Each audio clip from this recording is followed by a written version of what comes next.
taxaw leen yi ñaar lan ngeen di dox ah yéen su ma xëyee dem wuti ji lu ma indi si kër gi ngeen xëy so seen dàll yi di dox rek ah surtout yow Aïda wax naa la mami mi sa rakk la bu mu sëy see laa jël teg ko sa loxo ba yaa dàq dox ñëpp yow dox nga ba takkal la ñaare ah yow del dox rek ñett laa leen indi léegi comme yéen mën dox rek. nijaay ñun demuñu woon fenn de awa rek moo aye woon tuur comme que kii sama rakk la man ka kaan dem nga gunge waale ma. kon bàyyi si kër gi moom kase muy wéet waaye yàggunu fa yàqunu fa man ka kaan dem balaa sama nijaay di wàcc. tuur kase de lan demoon bàyyi sa fiiraange gi nga nekkee.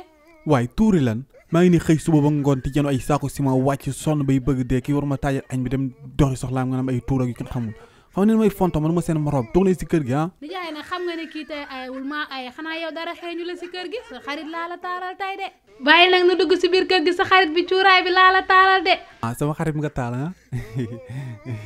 xam nga man tamit mooy loolu quoi man du ma sax mer nii ma melu ma nii tey jii waajur noonu liggéeyloo jàpp ñu ma yenn saako ciment bi pas gaawal loolu rek la mais du dara terew ma leen dox sax mais xam nga rek ngeen wàññi dox bi tuuti quoi ah sama xarit nga taal ah bu mel ni suukar bu mooy bu weex bi bu saxaar bi bu naan boobu la